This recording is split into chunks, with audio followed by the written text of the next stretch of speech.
Good morning बच्चों। आज अपना पॉइंट है सड़क के प्रकारों के बारे में कि जो हमारा पहला है स्थल परिवहन। स्थल परिवहन में पहला दिया है सड़क परिवहन। तो सड़क परिवहन के प्रकारों में सबसे बड़ी सड़क का नाम है स्वर्णिम चतुर्भुज महाराजमार्ग, जो प्रमुख शहरों को, बड़े महानगरों को आपस में जोड़ने के लिए बनाई गई है। तो देखिए ये चतुर्भुज के समान आपको दिखाई देगी। अपने भारत के मैप में देखेंगे तो एक चतुर्भुज सा बना हुआ है, आप अपनी बुक में देख सकते हैं। प्रमुख शहर है दिल्ली, कोलकाता, मुंबई और चेन्नई। ये एक चतुर्भुज की तरह जो ये रेड लाइन है, ये एक चौड़ी सड़क है। चौड़ी सड़क बनाने का प्रमुख उद्देश्य था इन चारों शहरों की, जो बड़े महानगर कहते हैं हम, इन बड़े महानगरों को आपस में जोड़ने का मार्ग बनाया गया है, जिससे देश का आर्थिक विकास हो सके, देश मजबूत और सुदृढ़ हो सके, लोगों को सड़क से सारी सुविधाएं मिल सके। इसके लिए देखिए विस्तार से दिया है, इसमें बोर्ड परीक्षाओं में कई बार आ चुका है ये स्वर्ण चतुर्भुज महाराजमार्ग। इसके बारे में कुछ विशेष नहीं है, 2 नंबर के प्रश्न में केवल 4 लाइनें महत्वपूर्ण है इसकी। तो देखिए 4 महानगरों को जोड़ने के लिए इसके 2 गलियारे जो है वो भी बनाए गए हैं, जो नेक्स्ट मैप में दिया है। यहाँ देखिए भारत सरकार ने दिल्ली, कोलकाता, चेन्नई, मुंबई व इनको जोड़ने वाली महाराजमार्गों की सड़क परियोजना आरंभ की। इस परियोजना के तहत 2 गलियारे प्रस्तावित हैं। प्रथम गलियारे का जो नाम है वो है उत्तर दक्षिण गलियारा, और जो श्रीनगर से कन्याकुमारी को जोड़ता है। इस महाराजमार्ग का मुख्य उद्देश्य था भारत में महानगरों के मध्य की दूरी को न्यूनतम करना। तो यह राजमार्ग परियोजना भारत के राष्ट्रीय राजमार्ग प्राधिकरण NHAI के अधिकार क्षेत्र में अंतर्गत आती है। तो जहां इन मार्गों को जोड़ने के लिए एक प्रमुख मैप में दिया गया है कि किस प्रकार ये चतुर्भुज महाराजमार्ग है, जिसको स्वर्णिम चतुर्भुज महाराजमार्ग कहते हैं। फिर दूसरे मैप में हम दूसरे में देख सकते हैं, ये जो मैप दिया गया है इसमें 2 गलियारे प्रस्तावित हैं। कहते हैं कि चतुर्भुज भी बना हुआ है, इसमें चतुर्भुज दिखा रखा है शहरों को जोड़ने के लिए। फिर इन 4 दिशाओं में और सड़कें बनाई गई है, उन सड़कों को गलियारे का नाम दिया गया। देखिए हम कह सकते हैं गलियारा। प्रथम गलियारा जो उत्तर दक्षिण गलियारा है, जो प्रमुख है श्रीनगर से एक चौड़ी सड़क का निर्माण किया गया है, जो भारत के बीचों बीच से कन्याकुमारी तक हो जाता है। तो ये प्रथम गलियारा हुआ। दूसरा गलियारा जो जोड़ा गया है वो है पोरबंदर। गुजरात के पोरबंदर से असम के सिलचर को हम देख सकते हैं कि सिलचर असम में जहां प्रमुख सिलचर से मार्ग बनाया गया है, ये देखिए असम से प्रमुख है ये जो गलियारा दिया गया है, इस गलियारे को कहते हैं पूर्व पश्चिम गलियारा। ये देखिए बांग्लादेश के ऊपर से ये सड़क का निर्माण किया गया है, जो प्रमुख है भारत को बीचों बीच से 2 भागों में बांट रहा है। ये सड़क मार्ग प्रमुख है राजस्थान से होता हुआ, जहां राजस्थान के डूंगरपुर बांसवाड़ा से जाता है, और फिर ये गुजरात के पोरबंदर नामक स्थान तक जुड़ा हुआ है ये गलियारा। ये गलियारा इसलिए बनाया गया है ताकि सड़कों को एक धमनी और सिरों की तरह जाल बनाया जा सके और लोगों की आर्थिक स्थिति, देश की अर्थव्यवस्था को मजबूत किया जा सके। तो प्रथम बड़ी सड़क यानी सड़कों के प्रकारों में बताया गया है, तो बड़ी सड़कों में स्वर्णिम चतुर्भुज महाराजमार्ग पहली है। दूसरी दी गई है, देखिए दूसरा प्रकार है राष्ट्रीय राजमार्ग। अब राष्ट्रीय राजमार्ग वो है कि ये दुरुस्त भागों को जोड़ने के लिए बनाया गया है। राष्ट्रीय राजमार्ग देश के दुरुस्त भागों को जोड़ते हैं। ये प्राथमिक सड़क तंत्र है जिनका निर्माण व रखरखाव केंद्रीय लोक निर्माण विभाग CPWD के अधिकार क्षेत्र में आता है।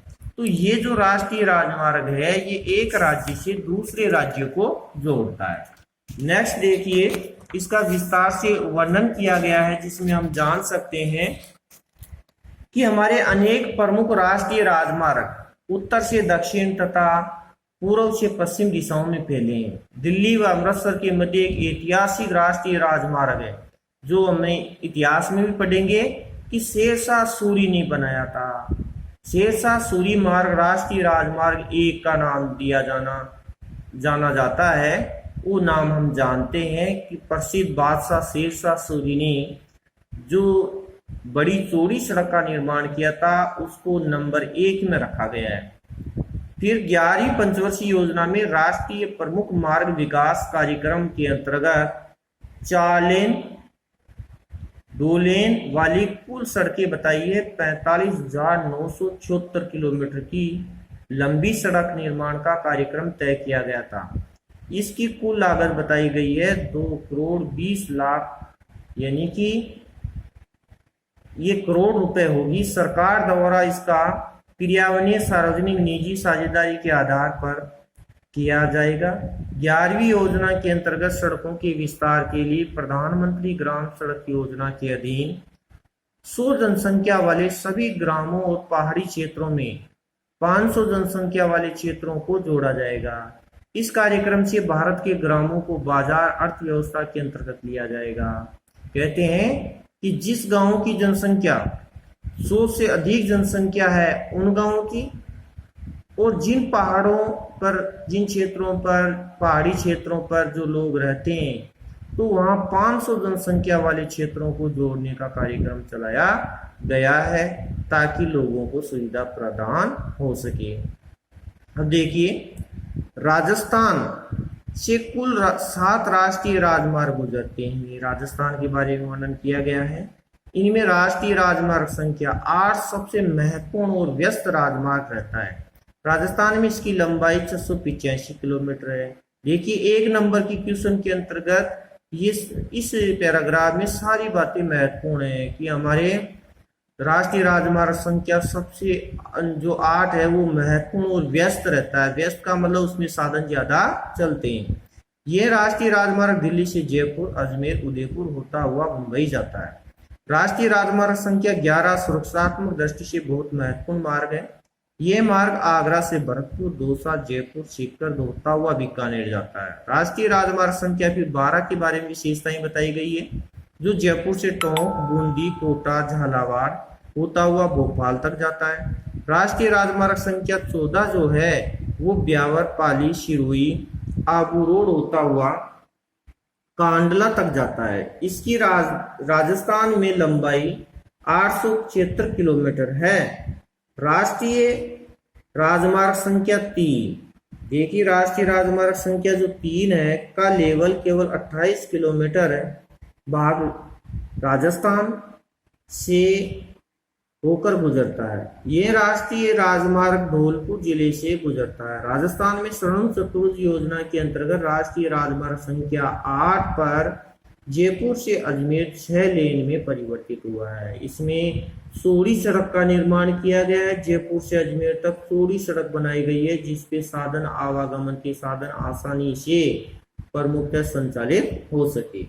फिर है सड़क का दूसरा प्रकार। दूसरे प्रकार में दिया है राज्य राजमार्ग। अब देखिए, राज्यों के भीतर राज्य राजमार्ग में क्या होता है, राज्य के अंदर जिस सड़क का निर्माण किया गया है वो प्रमुखतः राज्य के महत्वपूर्ण शहरों को जोड़ने का काम किया जाता है। हम कह सकते हैं जिसमें राज्य के जिलों को जोड़ा जाता है। तो देखिए, राज्यों के भीतर वे सड़कें जो राज्य की राजधानी, महत्वपूर्ण शहरों, कस्बों तथा जिला मुख्यालयों को आपस में तथा राष्ट्रीय राजमार्ग पड़ोसी राज्य से जोड़ने वाले मुख्य राजमार्ग से जोड़ती है, राज्य राजमार्ग कहलाती है। इसकी परिभाषा महत्वपूर्ण है। 2 अंक के अंतर्गत इसकी परिभाषा भी आ सकती है, या 1 नंबर का क्वेश्चन आता है उसमें भी इसकी परिभाषा आ सकती है। देखिए, राज्य तथा केंद्र शासित प्रदेशों में इसकी व्यवस्था तथा निर्माण का दायित्व राज्यों के सार्वजनिक निर्माण विभाग PWD का होता है। राज्य राजमार्ग की कुल लंबाई 1,31,899 किलोमीटर है। जो राज्यों की अपने राजस्थान राज्य की ये लंबाई बताई गई है। जो चौड़ी सड़कों का निर्माण किया गया है वो 1,31,899 किलोमीटर है। अब देखिए, राजस्थान में राजस्थान में कुछ मुख्य राजमार्गों को मेगा हाईवे प्रोजेक्ट से भी जोड़ा गया है। मेगा हाईवे प्रोजेक्ट का मतलब है जो शहर जिनको महानगर कहते हैं, उन महानगरों को जो जोड़ने वाला चतुर्भुज राजमार्ग है, उससे भी उन सड़कों को जोड़ा गया है।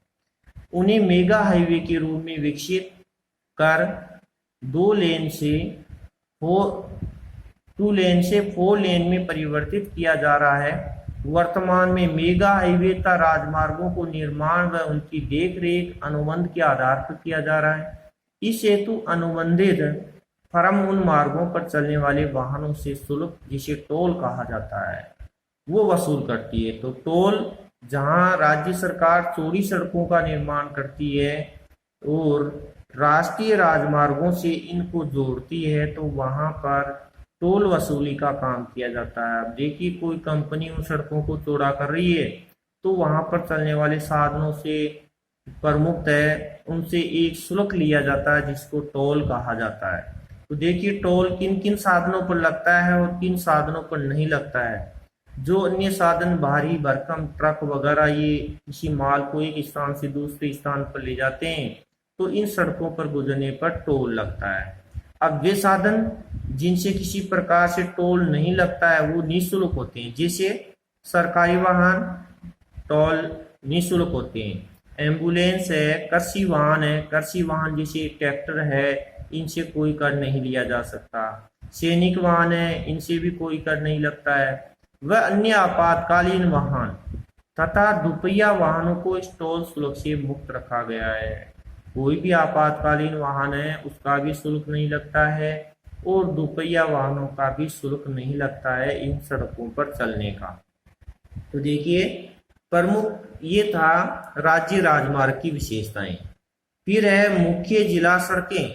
अब देखिए, मुख्य जिला सड़कें ये जिले के अंतर्गत औद्योगिक क्षेत्रों को जोड़ने का काम करती है, जिसमें देखिए विभिन्न तहसील आती है जिले के अंतर्गत। तो जिले में तहसीलों, मुख्य नगरों तथा औद्योगिक क्षेत्रों को जिला मुख्यालय से अथवा आपस में जोड़ने वाली सड़कों को मुख्य जिला सड़कें कहते हैं। और फिर नेक्स्ट प्रकार है सड़कों का अन्य सड़कें। अन्य सड़कें इस वर्ग में वे सड़कें आती है जो ग्रामीण क्षेत्रों को शहरों से जोड़ती है। ये प्रधानमंत्री ग्राम सड़क योजना के अंतर्गत सड़कें बनाई जाती है। किसी गांव में 2 किलोमीटर की, किसी में 4 किलोमीटर की प्रधानमंत्री के फंड से सड़कों का निर्माण होता है और उन पर लगा दिया जाता है प्रधानमंत्री ग्राम सड़क योजना। तो ये प्रकार अन्य सड़कों का है। इस प्रधानमंत्री ग्राम सड़क योजना के तहत इन सड़कों के विकास को विशेष प्रोत्साहन मिला है। इस परियोजना का लक्ष्य देश के प्रत्येक गांव को प्रमुख शहरों से पक्की सड़कों द्वारा जोड़ना है। देश के सभी गांवों को प्रमुख सड़कों से जोड़ने के उद्देश्य से प्रधानमंत्री द्वारा 25 दिसंबर 2000 को प्रधानमंत्री ग्राम सड़क योजना घोषित की गई कि प्रधानमंत्री अपने फंड में से जो है गांवों के विकास के लिए छोटी सड़कों का निर्माण करेगा। इसके अंतर्गत 1991 की जनगणना के अनुसार 1000 तथा इससे अधिक आबादी वाले गांवों को वर्ष 2003 तथा 500 से 1000 जनसंख्या वाले गांवों को 2007 तक सड़कों को जोड़ने का लक्ष्य निर्धारित किया गया था। तो ये सड़कें बनाई जा रही है। जनजातीय क्षेत्रों में 250 से अधिक आबादी वाले गांवों को सड़कों से जोड़ने की योजना बनाई जा रही है। तो ये विशेष कार्य दिया गया है। फिर देखिए, सीमांत सड़कें। सीमांत सड़कों का निर्माण व देखरेख भारत सरकार प्राधिकरण के अधीन सड़क संगठन के द्वारा किया जाता है। इस संगठन का गठन भारत में उत्तर तथा पूर्वोत्तर क्षेत्रों में सीमावर्ती इलाकों में सड़क परिवहन से समन्वित तथा तीव्र विकास करके भारत के आर्थिक विकास को तेज करने तथा प्रतिरक्षा संबंधी तैयारियों को मजबूती प्रदान करने के लिए सन 1960 में किया गया था। तो 1960 से सीमांत सड़कें बनाई जा रही है। जहाँ पहाड़ी क्षेत्र है, पूर्वी राज्य हैं, वहां पर सबसे ज्यादा बनाई जा रही है और उत्तर के राज्य। तो देखिए, राजस्थान, जम्मू कश्मीर, हिमाचल प्रदेश, उत्तर प्रदेश, सिक्किम, असम, मेघालय, नागालैंड, त्रिपुरा, मणिपुर, मिजोरम, अरुणाचल प्रदेश, बिहार, अंडमान निकोबार द्वीप समूह आदि राज्यों तथा भूटान से भी प्रारंभ की जा रही है। इन सड़कों के विकास के दुर्गम क्षेत्रों में अभिगम्यता बढ़ी है तथा इन क्षेत्रों के आर्थिक विकास में भी सहायक हुई है। राजस्थान में डामर की सड़कों की लंबाई बताई गई है। तो ये प्रमुख प्राधिकरण के द्वारा वर्णन किया गया है, इसके आंकड़े बदलते रहते हैं, तो कोई ये सारणी विशेष नहीं है क्योंकि इसके आंकड़े बदलते रहते हैं। फिर है राजस्थान रोड विजन तैयार किया गया है हमारी राजस्थान सरकार के द्वारा, क्योंकि हमारे यहाँ रेगिस्तान है राजस्थान में, इस कारण से हमारी कहते हैं कि राजस्थान में सड़कों को जाल बिछाने के लिए एक परियोजना चलाई जा रही है जिसको राजस्थान रोड विजन 2025 का नाम दिया गया है। राजस्थान में सड़क तंत्र की काया पलट के लिए राजस्थान रोड विजन 2025 तैयार किया है। सार्वजनिक निर्माण द्वारा 21वीं सदी से पहले 25 साल राज्य में सड़कों के विकास के लिए एक दीर्घावधि जिसको कहा गया विजन तैयार किया। इन सड़कों के विकास के साथ साथ सड़कों में रखरखाव और सड़कों की गुणवत्ता पर बल दिया गया है। तो देखिए रोड विजन 2025 में पहले 15 साल में सभी गांवों को सड़कों से जोड़ने के बाद अगले 10 साल में एक्सप्रेस वे, फ्लाईओवर, 4 लेन के राजकीय मार्गों पर जोड़ दिया जाएगा। इस विजन में धार्मिक महत्व के स्थानों को जोड़ा जाएगा। पर्यटन स्थल, खनन और औद्योगिक क्षेत्रों के लिए सड़क संपर्क विकसित करना जरूरी माना गया है। सड़क परिवहन के संबंध में राजस्थान को मॉडल स्टेट माना जा सकता है। तो राजस्थान के विकास के लिए ये राजस्थान रोड विजन 25 तैयार किया गया कि जितने भी धार्मिक स्थल हैं, जो भी पर्यटक स्थल हैं, कोई खनन खाने हैं, कोई औद्योगिक क्षेत्र हैं, उन सबको मुख्य सड़कों से जोड़ने का एक निश्चित विजन तैयार किया है कि आने वाले 2025 तक इन सबको इनसे जोड़ा जाएगा। तो राजस्थान मॉडल स्टेट के नाम से जाना जाएगा क्योंकि राजस्थान में इन सड़कों के विकास के लिए अधिक से अधिक राज्य सरकार प्रयास कर रही है। इसलिए राज्य सरकार हमारी इन कामों को तैयार करने के लिए रोड विजन 2025 को महत्वपूर्ण कार्यों से संचालित कर रही है। तो कहने का मतलब हम ये कह सकते हैं कि आने वाले समय में जो ये 25 वर्ष का जो ये टारगेट दिया गया है कि 2025 तक राजस्थान में ऐसी सड़कों का निर्माण किया जाएगा, उन सड़कों को बड़ी सड़कों से जोड़ा जाएगा जो प्रमुख है, जैसे राज्य राजमार्ग हैं, और राज्य राजमार्गों से इनसे जोड़ने से राजस्थान का विकास हो सकता है क्योंकि राजस्थान का भौगोलिक क्षेत्र रेगिस्तान है। रेगिस्तान होने के कारण इस पे अधिक बल दिया जा रहा है, जिससे लोगों का आर्थिक विकास होगा। जब लोगों का आर्थिक विकास होगा, उनकी प्रति व्यक्ति आय बढ़ेगी, प्रति व्यक्ति आय बढ़ेगी तो राष्ट्रीय आय में वृद्धि होगी। इस कारण से राज्य सरकार इस काम को प्रयास में लगी हुई है और राजस्थान आने वाले 2025 तक एक मॉडल स्टेट के रूप में तैयार हो जाएगा, बहुत ही अच्छा उदाहरण के रूप में। तो ये भी एक महत्वपूर्ण बिंदु है राजस्थान रोड विजन 2025 क्या है। बाकी नेक्स्ट पॉइंट दिया है रेल पर, ये आपको कल विस्तार से बताएंगे। आज के लिए इतना ही। थैंक यू, धन्यवाद।